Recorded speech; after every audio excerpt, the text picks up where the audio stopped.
despite the problems which we have, despite the inefficient crisis management, and despite the lack of support in our societies, European integration must continue.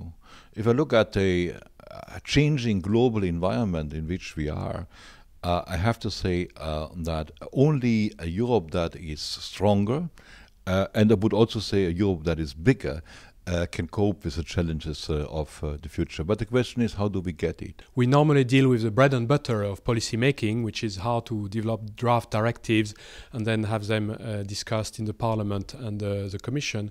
We report about all that, but we also need to reflect about the institutional framework behind it all. We have a project called Future of Europe, which will involve a number of workshops in different countries and also the opening of a new policy sections called Future of Europe. We have to organize support for the idea that we need a stronger Europe in the sense of more unity and more areas where we can act together, and in the sense of widening, including European countries, which are extremely important for our future, in particular Turkey.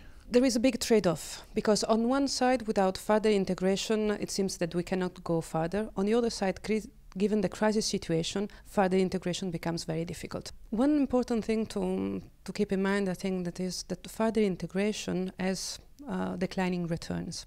So the more you are integrated, the smaller the return that you get, because you have to give up a lot of sovereignty usually. For Turkey it's a different story, because the integration is much smaller than, for instance, within the monetary union. So on that front there is a lot of room to get nice returns. For Turkey and the Turkish industry, I mean, Europe has been extremely important and meaningful. Europe is a particular model of integration that is not only about a customs union, etc. There is a big social part to it, there is a political part to it, and so it's really a model of also for democracy and for a healthy globalization of the world. Probably it's also the only project that really has within it all these aspects.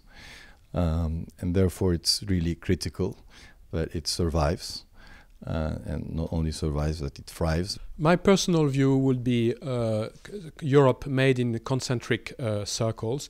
Basically, you would have the Eurozone plus the countries like Poland which want to join the Eurozone. And then in the second circle, those countries which want to focus on the single market. And the second circle will be an opportunity to bring in some countries which are already in the European market, like Turkey in the customs union, or some EFTA countries, including Norway, and maybe a few others, over time perhaps Ukraine. Those countries would belong quite well in the common market, in the single market circle, but probably it would not be easy to integrate them in the political union and in the Eurozone. And all that is in the context of globalization and having a bigger EU market and therefore more critical mass in order to be able to trade better with the rest of the world.